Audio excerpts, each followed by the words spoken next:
नमस्कार। आज हम मुंशी प्रेमचंद के एक बहुत ही मशहूर नॉवल गोदान पे गहराई से बात करने वाले हैं। हमारे पास ना इसका एक काफी डिटेल्ड एनालिसिस है और हम देखेंगे कि इस एनालिसिस से क्या खास बातें निकल कर आती हैं। हाँ, बिल्कुल। ये कमाल की बात है ना कि कैसे एक आम सा किसान है होरी, उसका एक छोटा सा सपना है बस एक गाय पालने का। और वो सपना कैसे उस वक्त के पूरे गांव के समाज की उसकी जो कड़वी सच्चाई है उसे सामने ला देता है। ये नॉवल सिर्फ कहानी नहीं है, जैसा ये एनालिसिस भी बताता है। ये तो समझ लीजिए कि 1936 के आसपास के गांव वाले भारत का एक एक्सरे जैसा है। तो चलिए देखते हैं ये विश्लेषण हमें क्या बताता है। बिल्कुल। और देखिए, ये एनालिसिस इस बात पर बहुत जोर देता है कि गोदान को प्रेमचंद का सबसे कह सकते हैं मैच्योर और जरूरी काम माना जाता है। ये उत्तर प्रदेश के गांव की कहानी है और ये दिखाती है कि कैसे होरी जैसा किसान वो समाज और पैसे वाले शोषण के जाल में एक तरह से फंसा हुआ है। उससे निकलना बहुत मुश्किल है, लगभग नामुमकिन। अच्छा, तो कहानी का सेंटर पॉइंट है होरी। एनालिसिस कहता है कि वो सिर्फ मेहनती और ईमानदार किसान ही नहीं है, बल्कि वो उस वक्त का जो एक नैतिक पतन हो रहा था समाज में उसका भी प्रतीक है। और उसकी सबसे बड़ी इच्छा एक गाय। हाँ, एक गाय। हाँ, और वो गाय जैसा एनालिसिस कहता है सिर्फ जानवर नहीं है, उसके लिए वो इज्जत है, एक अच्छी जिंदगी की उम्मीद है। हाँ, और अजीब बात देखिए, यही उम्मीद, यही गाय की इच्छा उसे कर्ज के ऐसे दलदल में फंसा देती है जिससे वो कभी निकल ही नहीं पाता।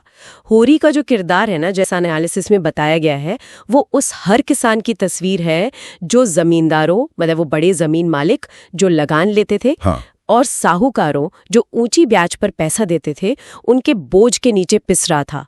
वो बेचारा अपनी जमीन, अपना परिवार बचाने की कोशिश करता रहता है, पर ऐसा लगता है जैसे पूरा सिस्टम ही उसके खिलाफ है। और उसकी पत्नी धनिया, एनालिसिस उसे होरी से काफी अलग दिखाता है, ज्यादा आवाज उठाने वाली, अन्याय के खिलाफ बोलने वाली। बिल्कुल। लेकिन एनालिसिस ये सवाल भी उठाता है कि ठीक है, वो बोलती तो है, पर उसकी आवाज जाती कहां तक है? क्या वो सच में उस सिस्टम को चैलेंज कर पाती है? वो परिवार को संभाले तो है, पर हालात से तो वो भी मजबूर है। हाँ, ये एक और दिलचस्प बात है। जैसा एनालिसिस इशारा करता है, होरी का बेटा है गोबर।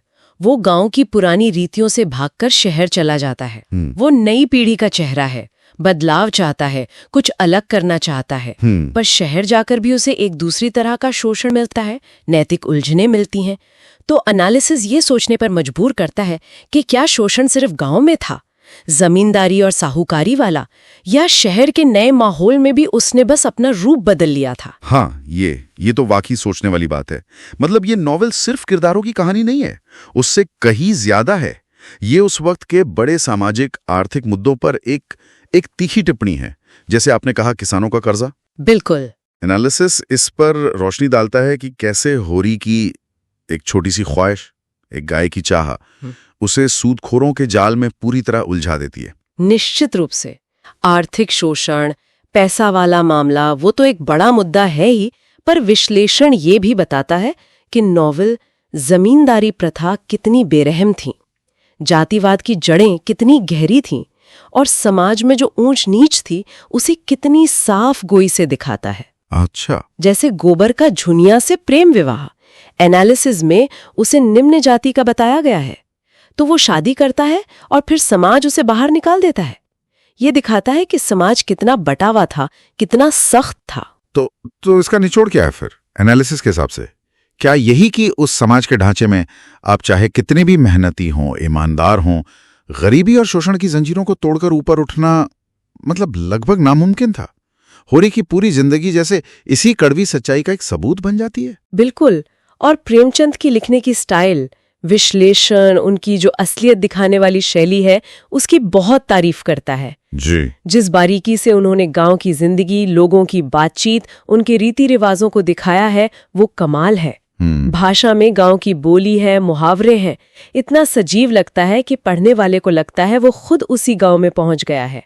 ये सिर्फ लिखना नहीं है, ये उस दुनिया को जिंदा कर देना है। और अगर इसके महत्व की बात करें तो एनालिसिस जोर देता है कि ये सिर्फ एक लिटरेचर का पीस नहीं है, ये भारतीय समाज की उन गहरी बीमारियों का एक डॉक्यूमेंट है जिनकी जड़ें शायद आज भी कहीं ना कहीं मौजूद हैं। हाँ। होरी की वो दुखद मौत और उसका वो सपना, गोदान का सपना, जो अधूरा रह गया।